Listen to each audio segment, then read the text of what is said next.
you as well.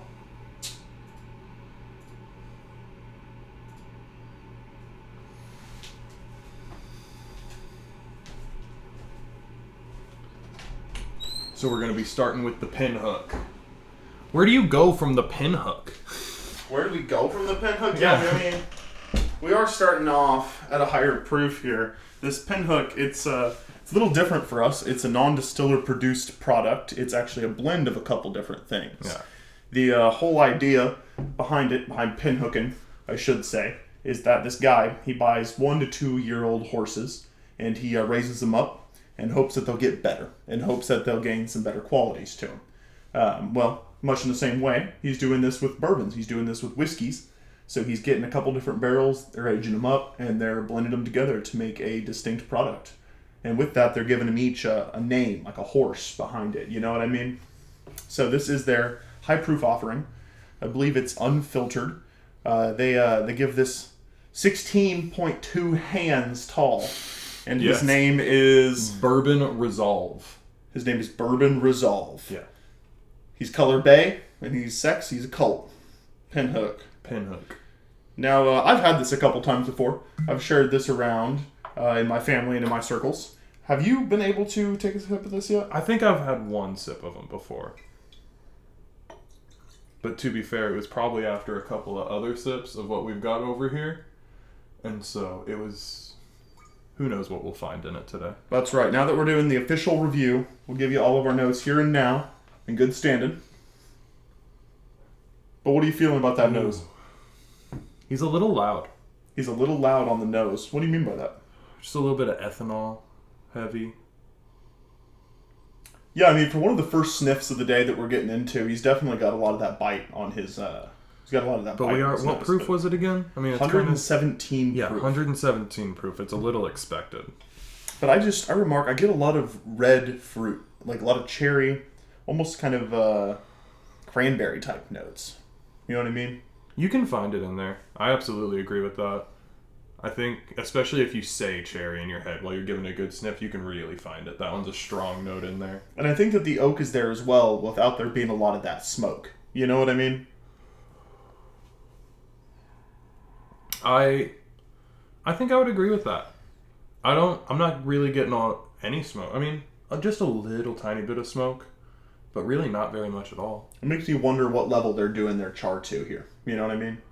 Well, that's the thing. It's a blend of a couple of different ones. Exactly. So, I mean, we could have char levels all the way down at 1, 2. We could have some 3 or 4s in there. We could have upwards of 50, 60 barrels hanging out in just this one bottle. I guess that's some of the craziness about the pinhook and blended products like that. You know, when you're first developing a palate, I find it to be real easy to pick a product and then learn around it. Get a Kentucky straight whiskey and then maybe start tasting some different stuffs. Ooh, he bites. He bites hard. He's got a kick in your teeth. Ooh. For the first little sip to start off the day, he bites. So you think he's definitely somewhere into the night a little bit more? I would say wait a little bit into the night. Mm-hmm. He does have a lot of warmness in the throat. He does. He gets you right there, but it's not unwelcome. And there's a lot of those sweet floral notes coming up. Ooh. That oak is really starting to shine through on the back of palate there. Ooh. I almost kind of get that custardy creaminess. I was just about to say that. Yeah. When you get it with fresh start on the palate, you get a lot of that custardy cream, and then it kind of levels out, I would say, towards the middle part, kind of that red fruit. You can really taste that cherry. A little bit, just a tiny little bit of cranberry, but then it finishes it off with a really strong oak. No, I've never had a currant before, but maybe we're in black currant territory here. That's full currant for me. That's full currant. I like it overall. I don't even think we need to pull out the mixers. I think this is going to be a straight designation type thing. Absolutely. I think you'd be a little remiss to be mixing this thing up.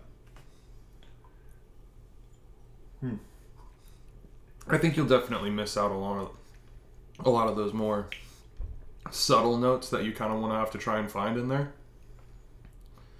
But yeah, I'd agree. This is definitely much more of a sip than a mix. Mm-hmm. I'd like to try cutting it with water a little bit. I'd like to try diluting it to bring them back down and see what that allows to bloom in the whiskey itself. Yeah.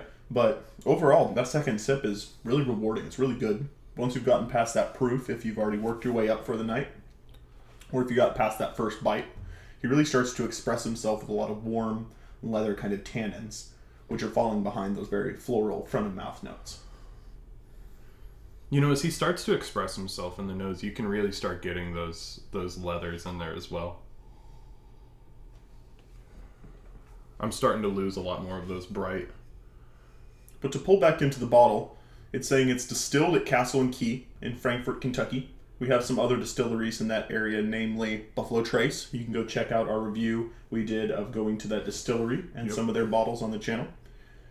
And it's bottled by Kentucky Artisan Distillery, aged more than 4 years.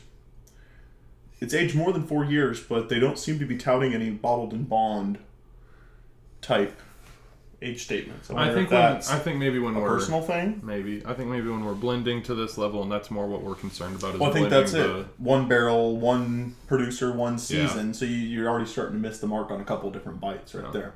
But still, even not being in that bottled and bond category that we do really like to stay in. I mean, at the very least, it's a mark of quality, but it's not an end all be all. No, it at least tells us that what we're getting into, what we're trying, is quality whiskey. Mm-hmm. That's usually where I like to start with most of these. Is if I can find a bottled and bond, I want to at least start there because I can go. At least I know it's a quality whiskey right there in that bottle.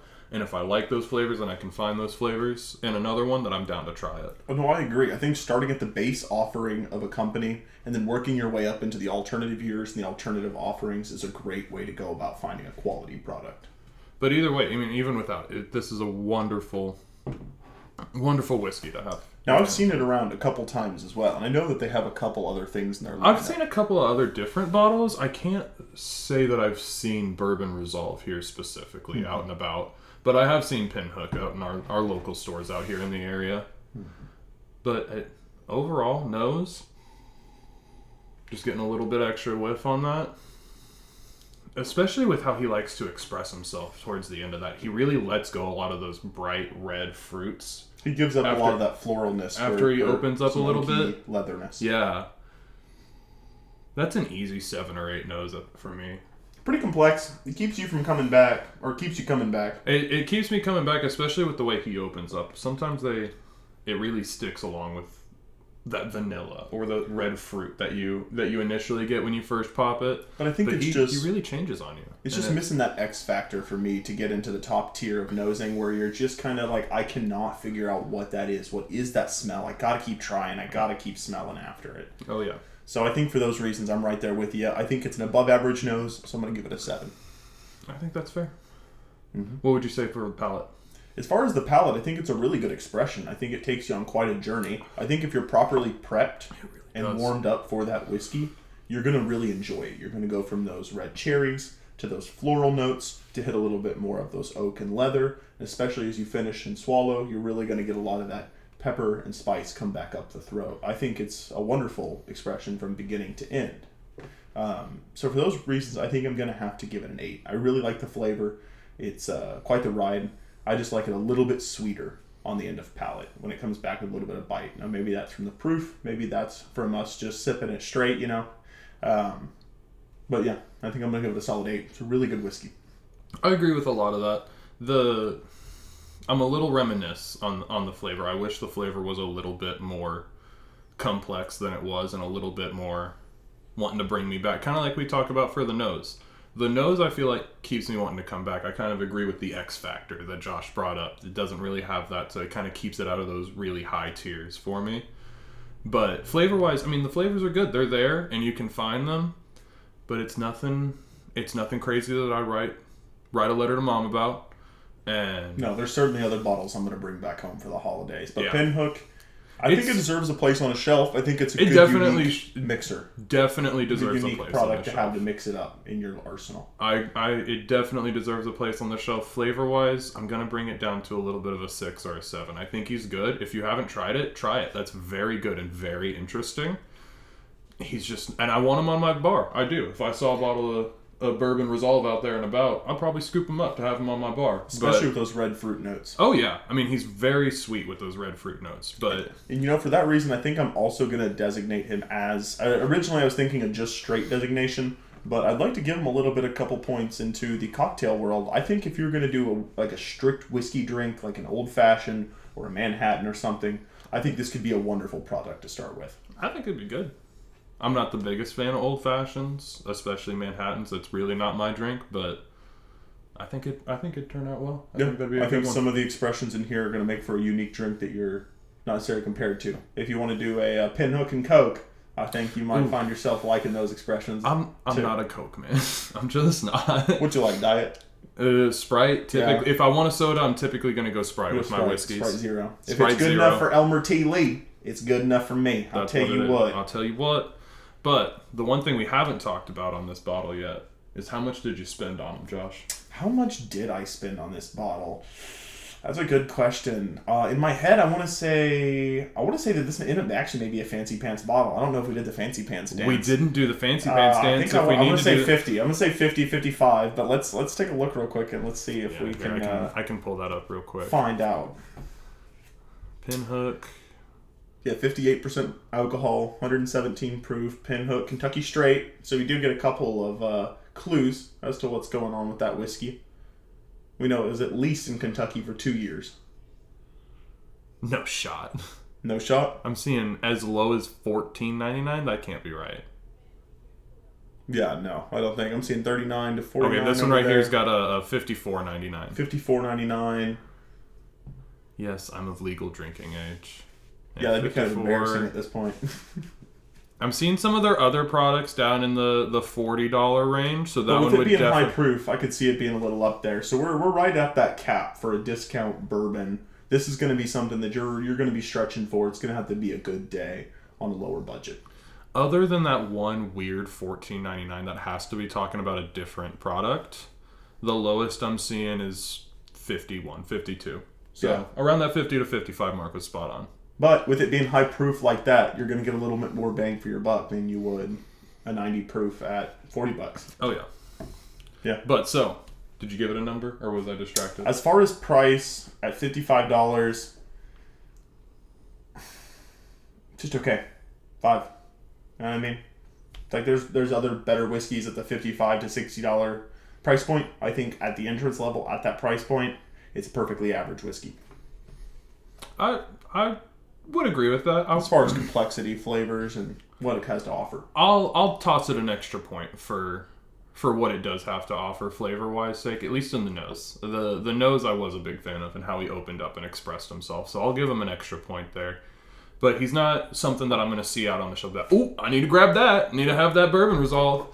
Right now, if I see it, I'm going to buy it. I don't have a bottle on my shelf, but for that price, it's definitely more of a 6 for me. It's just a little bit out of that discount bourbon review range, you know? I mean, when he can just come over here and sip it. That's different. Okay, if we're giving it a price on that, you know what I mean? If we're giving it a number on that, the like fact free that at your I homie's sipped house? it for 10, or I sipped it for free, that is a 10.